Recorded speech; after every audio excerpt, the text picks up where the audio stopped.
Oi pessoal, bem-vindos a mais um Reflexões. Eu acabei de voltar do 7º Simpósio de Hermetismo e Ciências Ocultas, organizado pela Associação Educacional Sirius Gaia, da qual faz parte o Léo Lousada, do canal Conhecimento da Humanidade, que acontece geralmente todo novembro, às vezes no início de dezembro também, mas geralmente novembro, todo ano. E foi maravilhoso, né? Como sempre, recomendo muito para quem possa ir, para quem tem interesse de que vá no do ano que vem.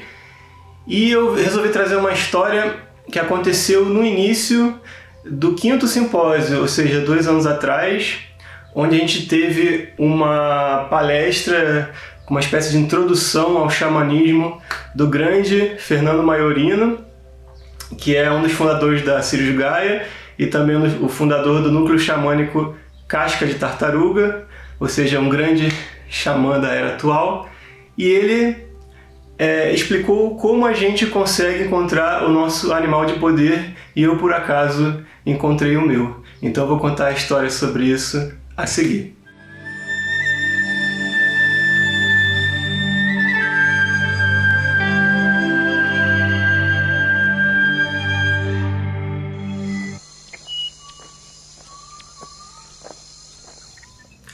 Bem, antes de mais nada, a coisa mais importante que eu tenho para falar antes de explicar como é que foi a história é que recomendar que vocês não sigam esse passo a passo que eu vou escrever aqui em casa ou em qualquer lugar ou com qualquer pessoa. É muito importante que, se vocês quiserem também encontrar o seu animal de poder, não peguem um guia de YouTube, muito menos o meu aqui, para fazer em casa, porque na verdade isso é uma prática espiritual e é muito melhor que vocês façam isso realmente num ambiente que tenha pelo menos um xamã, um espiritualista genuíno que tenha uma prática de pelo menos alguns anos, né? É o recomendável. Claro que você pode fazer o que você quiser da sua vida, mas eu recomendo fortemente que você siga dessa forma.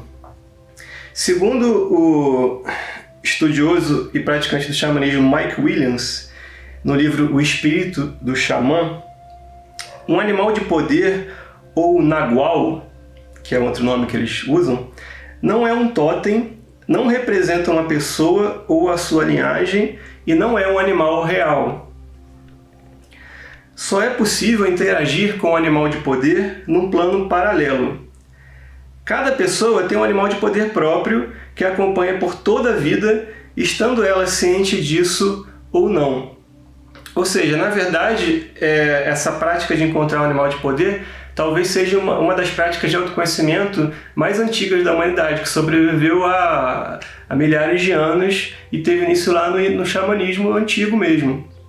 E esse animal de poder, ele não é um espírito de fora, não é uma entidade, ele é um aspecto nosso, da nossa alma. É quase como se fosse na astrologia você descobrir o seu signo, você descobrir quais os deuses que estão associados a você, né, na Umbanda, no Candomblé, esse tipo de coisa, né? É uma coisa específica, é uma coisa que determina que tipo de alma você tem, e é lógico que tem uma variedade imensa, mesmo sendo o mesmo animal, como a gente vai ver aqui na descrição.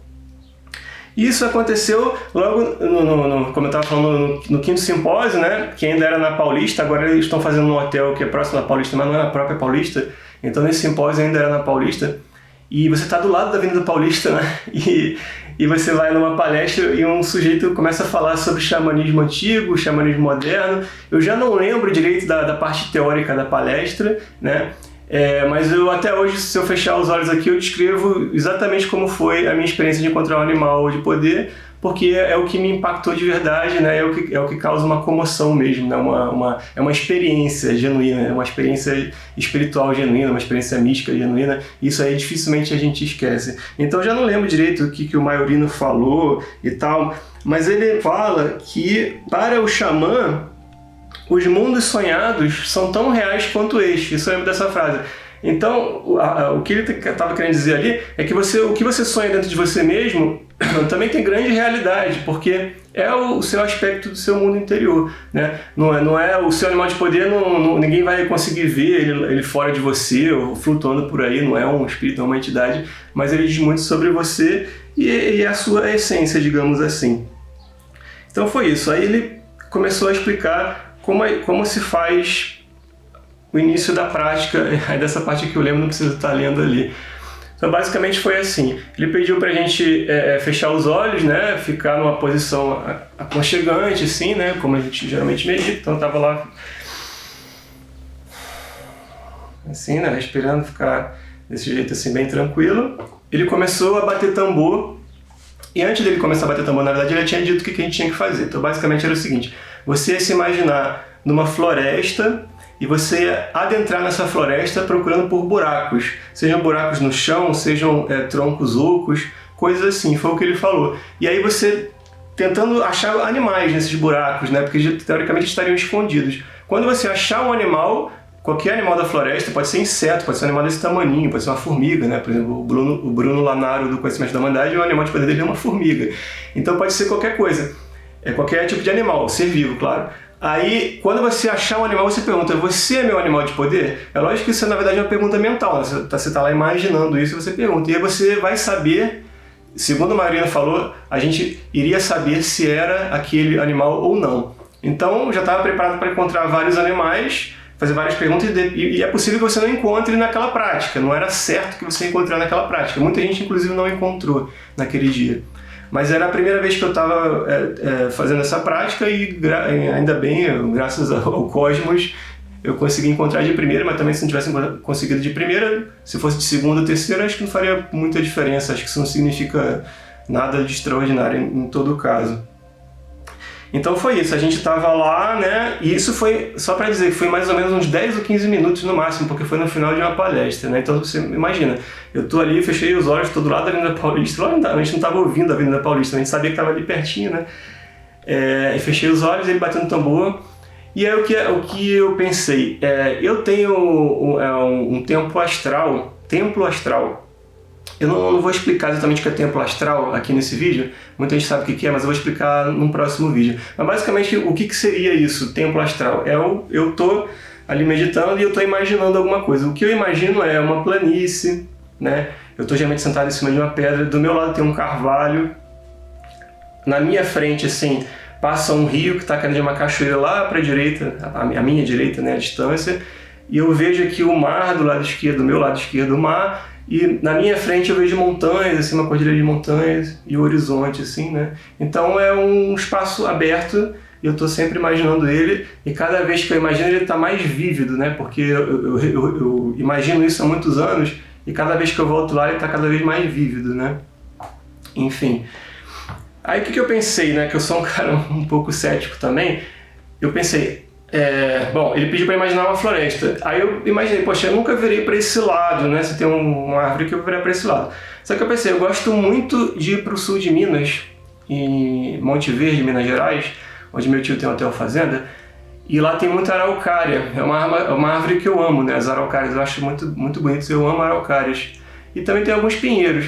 Eu imaginei que eu fosse ver uma floresta de pinheiros ou araucárias, simplesmente porque toda a minha experiência de adentrar florestas é sempre lá no sul de Minas, geralmente. Também no Rio de Janeiro, eu já morei lá no Rio de Janeiro, eu já subi algumas montanhas. Mas assim, o que me toca mais é subir montanhas lá no sul de Minas. Então imaginei, poxa, provavelmente eu vou ver araucárias. Não foi o que aconteceu, aí que o meu ceticismo já começou a cair. Era uma coisa até meio óbvia, mas eu realmente não pensei nisso. Como tinha um carvalho aqui do meu lado, quando eu virei e tinha uma floresta, imaginei que tinha uma floresta aqui, à minha esquerda, era uma floresta de carvalhos imensos, né? Então eu fiquei assim, nossa, carvalhos imensos. Estava imaginando isso, mas eu fiquei assim, nossa, faz sentido. Então eu não esperava por aquilo, eu esperava ver araucárias, já vi carvalhos, então alguma coisa já está acontecendo. Aí o tambor batendo, né? E aí eu comecei a procurar um animal. Então eu fui andando assim pela floresta, né, observando, e não tinha um animal assim, sabe? Não tinha passarinho passando, não tinha inseto no chão, não tinha nada. Aí eu falei, nossa, eu não vou conseguir encontrar, vai ser difícil, né? Aí eu não achava buracos, as cascas, assim, os buracos no tronco das árvores eram muito pequenos, eu não conseguia ver o que tinha dentro. E aí eu comecei a ouvir um som de água. Né? E eu sabia, obviamente, que esse som de água era do rio que tem lá nesse espaço, no meu templo astral tem esse rio, né? Eu fui em direção a esse rio, a única coisa que tem aqui diferente de som de água, eu vou em direção ao som de água, né? E tudo isso são símbolos, né? Então, na verdade, eu não estava vendo tudo, assim, eu estava vendo o símbolo de carvalhos, o símbolo de não ter animal nenhum, e depois o símbolo de ter um som de água, e o símbolo de caminhar em direção ao rio, e tudo isso são símbolos internos, né? não sei exatamente o que tudo isso significou, mas o fato é que eu segui a experiência. Fui caminhando em direção ao rio, já que seria a minha direita, né? Voltando, desci um declive assim do monte, até que eu vi que, poxa, eu não estou achando animal nenhum, continuo indo, aí eu cheguei na gruta, ou seja, a gruta é onde cai a cachoeira, né? Bem aqui. Isso eu já tinha caminhado bastante dentro do meu próprio tempo astral, coisa que eu nunca tinha feito tão longe do local inicial, né? Mas eu fui até onde está caindo a cachoeira de uma montanha. Embaixo da cachoeira tinha uma gruta, né? Uma caverninha com um pouco de água e tal, por isso que chama gruta. E aí eu pensei, poxa, ele falou para entrar em algum buraco, alguma caverna, alguma coisa, então certamente vai estar aqui. E eu tentava entrar, assim, não, vou entrar, agora eu vou achar meu animal de poder e tal, e eu não conseguia entrar. Eu comecei a me sentir, poxa, será que eu não sou merecedor de achar meu animal de poder? O que está me barrando? Eu não estava me sentindo com medo, eu simplesmente não conseguia entrar, não era questão de medo. Eu tentava entrar e é como se eu não conseguisse ir mesmo, né? Como se meu corpo não fosse, se é que era o corpo, mas era alguma coisa que me barrava.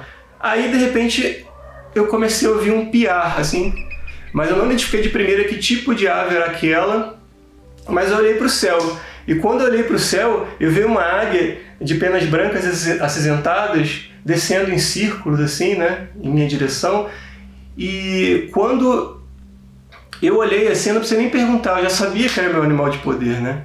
Então, foi uma coisa assim, impressionante, porque era, assim, era uma certeza, já, poxa, então era o meu animal de poder, então não deveria ter entrado na caverna porque ele estava ali em cima e não estava vendo, agora ele está descendo. Aí ela pousou, assim, numa pedra, assim, e eu estava ainda quase que debaixo da cachoeira, estava passando água, assim, né, e ela pousou, eu não consegui ver ela direitinho, por causa que a água estava bloqueando um pouco a visão, né, e aí eu vi aquele símbolo de uma águia, assim, né, e inclusive não era uma águia de cabeça branca, como aquela que é símbolo dos Estados Unidos. Depois, quando eu fui pesquisar melhor, quando eu vou falar na sequência, eu cheguei à conclusão que talvez fosse uma espécie brasileira, mas talvez isso não seja tão importante assim. De qualquer forma, era o símbolo, né, de uma águia, o símbolo mesmo do animal, independente de ter cabeça branca ou não. Bom, aí eu já sabia que isso era meu animal de poder. Ainda tinha alguns minutos da prática e quando eu me aproximei dela, aconteceu uma coisa ainda mais interessante que eu vou contar na sequência. Bem, aí continuando, assim que eu me aproximei da águia, alguma coisa muito rápida aconteceu, que eu não me lembro exatamente o que foi, mas logo depois a gente estava voando.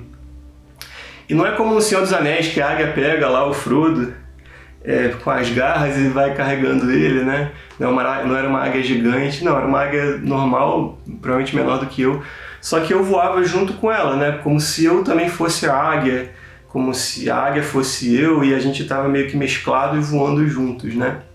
Então, o que eu costumo dizer, nos sonhos a gente não vê com os olhos, não escuta com os ouvidos, não fala com a boca e tudo mais. Então era mais ou menos isso, era como se fosse num sonho, então você via para todas as direções e tal, e eu estava voando, teoricamente pelo meu tempo astral, mas aí eu já não sei exatamente, né, porque eu não sei até onde que ele vai, não sei se foi tudo isso que eu imaginei, porque na verdade a gente saiu daquele parte perto do oceano e começou a entrar em direção que seria um continente, né, e eram muitas montanhas com florestas, tipo mata virgem mesmo, florestas ancestrais. Não sei se era tudo carvalho, aí já não deu para perceber, mas eu sei que começou a cair a tardinha já, né? Começou a baixar o sol e eu voando como uma águia, e lá embaixo, com o sol caindo, eu conseguia ver algumas fogueiras, né? Algumas fogueiras no meio da floresta, algumas áreas mais clareadas, assim, né? E eram tribos, né? Por isso que eu estou me baseando num texto que eu escrevi que chama Avistando Tribos, que tem no meu blog, que eu vou botar aqui embaixo. Avistando tribos, porque na verdade essa foi a parte mais espetacular da experiência.